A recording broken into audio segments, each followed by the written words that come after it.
എന്നിട്ട് തിയേറ്ററിൽ പറയണം വിസ്മയ മോഹൻലാൽ അറടിക്കുകയാണ്. ഓഗസ്റ്റ് 7 വിസ്മയ മോഹൻലാലിന്റെ മൂവിയിലാണ്. അവർ ആദ്യമായിട്ട് അവരുടെ ശബ്ദവും ഇന്റർവ്യൂകൾ കേൾക്കുന്ന ഇന്നലെയാണ് രംഗൻ ഭരദ്വാജായിട്ട്. ശരിക്കും ലാലേട്ടൻ്റെ അതേപോലെ, ലാലേട്ടനെ പെണ്ണായിട്ടിരിക്കുന്ന വിധം അതേപോലെ ആയിരിക്കും. ലാലേട്ടൻ്റെ എല്ലാ കഴിവുകളും കിട്ടിയിട്ടുണ്ട്. സുചിത്ര മാഡത്തിൻ്റെ സ്വഭാവം, സംസാര രീതി, എനിക്ക് തോന്നുന്നു പ്രണവനെക്കാട്ടും എല്ലാം കിട്ടിയിരിക്കുന്ന വിസ്മയിക്കാണ്. അത് വിസ്മയ ഇത് സീരിയസ് എടുക്കുന്നുണ്ട്. അവർക്ക് തിയേറ്റർ ഡ്രാമയിലെല്ലാം ബാക്ക്ഗ്രൗണ്ട് ഉണ്ട്. പോയിട്ട് പണ്ടേ ആക്ടിങ് വരണം ഉണ്ടായിരുന്നു. ഇപ്പോഴാണ് അവർക്ക് കോൺഫിഡൻസ് വന്നത്. എനിക്ക് തോന്നുന്നു ലാലേട്ടനെ പോലെ വലിയൊരു നടിയായിട്ട് മാറാൻ, ലാലേട്ടൻ വലിയ നടനായ പോലെ വലിയൊരു നടിയാൻ ചാൻസ് ഉണ്ട്. ഓഗസ്റ്റ് 7 ഇറങ്ങുകയാണ്. ജൂലൈ 2 ദിവസത്തിൻ്റെ പടം. മറ്റേ ആൻഡി വിഭാഗം മോനുണ്ട്. മോഹൻലാലിൻ്റെ എല്ലാ കഴിവും, എല്ലാ മോർച്ചായാലും ശരീരത്തെ എല്ലാം കിട്ടിയിരിക്കണം വിസ്മയിക്കാം. അത് മാത്രമല്ല, വിസ്മയം പറയേണ്ടായിരുന്നു ലാലേട്ടൻ നല്ലൊരു ഫാദറായിരുന്നു. സ്വാതന്ത്ര്യം കൊടുത്താൽ വളർത്തിയത്. എന്തൊക്കെ വന്നാലും അടുത്ത മോഹൻലാൽ ആരാന്ന് ചോദിച്ചു കഴിഞ്ഞാൽ വിസ്മയ മോഹൻലാലാണ്. ഇന്നലെ ഇൻ്റർവ്യൂ നടത്തിയ ഭയങ്കരമായിട്ട് എത്ര മിനിറ്റ് വിചാരിച്ചില്ല. പക്ഷെ വളരെ ഇമ്പ്രസീവ് ചെയ്തു. നന്നായിട്ട് സംസാരിക്കുന്നുണ്ട്. അവർക്ക് ആക്ടിങ്ങിനോട് പാഷനുണ്ട്. പ്രണവന് നല്ല നടനായിട്ട്, പക്ഷേ പുള്ളിക്ക് ഒരു പാഷനില്ല. പക്ഷേ ഈ വിസ്മയക്ക് ഭയങ്കര അഭിനയത്തിൽ ഭയങ്കര പാഷനുണ്ട്.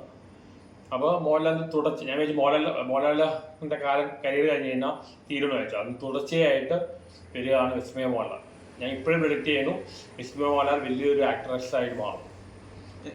വിസ്മയ മോഹൻലാൽ ഞാൻ ഇന്നലെ ഇന്റർവ്യൂ ഉണ്ട്. ഇംഗ്ലീഷിലായിരുന്നു ഇന്റർവ്യൂ. ആ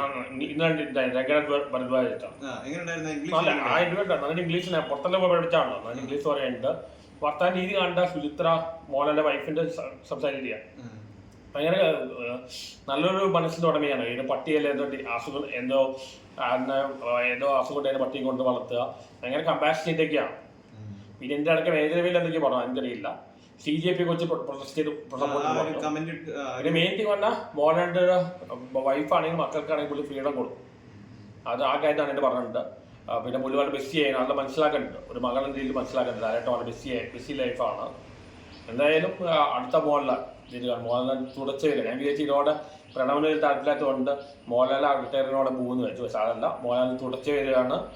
വിസ്മയ മോഹൻലാൽ വലിയൊരു ആക്ട്രസേ മാറും. ഞാൻ ഇപ്പോഴും പ്രെഡിക്റ്റ് ചെയ്യും വലിയൊരു ആക്ട്രസേ മാറും, ഉറപ്പാണ്. ഈ അതേ ന്യായീകരിച്ചുകൊണ്ട് ഒരു സംഭവം പറഞ്ഞായിരുന്നല്ലോ. അപ്പൊ അതേസമയം കഴിഞ്ഞ ദിവസം മേജർ രവി ഒരു കാര്യം പറഞ്ഞു, ഞാനൊരു പട്ടാള ക്യാമ്പിന്നാണ് വരുന്നത്, അല്ലാണ്ട് പച്ചക്കറി. അത് പ്രശ്നമായി. എല്ലാം പ്രശ്നം ബാധിക്കുകയാണ്. പച്ചക്കറിക്കാരെ പറഞ്ഞാൽ അവർ കേസ് കൊടുക്കാൻ പോവാണ്. Major Ravi Mohanlal film plan ചെയ്യണ്ടായിരുന്നു. പക്ഷെ അത് ഫാൻസിയാൻ സമ്മതിക്കുന്നില്ല. ആ ഒരു കമന്റിനോട് എന്താ തോന്നുന്നത്? പച്ചക്കറി മാർക്കറ്റ് എന്ന് പറയുമ്പോൾ ഉപയോഗിക്കാൻ പാടില്ല. അവരെ അപമാനിക്കുന്ന പള്ളിയാണ്. അതുകൊണ്ടാണ് അവർ വന്നത്. ഈ കാലത്ത് സംസാരിക്കുമ്പോൾ അവർ സൂക്ഷിച്ച് സംസാരിക്കണം. കാരണം എവിടെ നിന്നൊക്കെയാണ് പണിയെടുക്കുന്നത് അറിയില്ല. ഇപ്പൊ തന്നെ മേജർ വിപിട്രാവിച്ച് ഒരു കേസ് കൊടുത്തിട്ടുണ്ട്. അന്ന് ഏതോ സമയത്ത് ഉറക്കി ഈ കേസ് ചിലപ്പോൾ കൂമ്പാരോ ഏതോ MA മേജർ വിളിച്ചിട്ട് മൈനർ എന്നൊക്കെയാണ്. എന്തായാലും എല്ലാവട്ടെ. എന്തായാലും മോഹൻലാൽ തുടച്ചു വരികയാണ് വിസ്മയ മോഹൻലാൽ. അവർ ആക്ടിങ് സീരിയസ് എടുക്കുന്നുണ്ട്. ഒരുപാട് വർഷം സിനിമയിൽ നിൽക്കാൻ സാധ്യതയുണ്ട്. ലാലേട്ടൻ പോലെ മാർഷൽ ആർട്ട്, ആക്ഷൻ സീക്വൻസ് എല്ലാം ചെയ്യും. എല്ലാ ഫിലിം ചെയ്യണം. ഭയങ്കര പാഷനാണ് അവർക്ക് ആക്ടിങ്ങിനോട്. അപ്പോൾ മറ്റേ പ്രണവിൽ അതിലില്ല, പക്ഷെ അത് വിസ്മയിലുണ്ട്.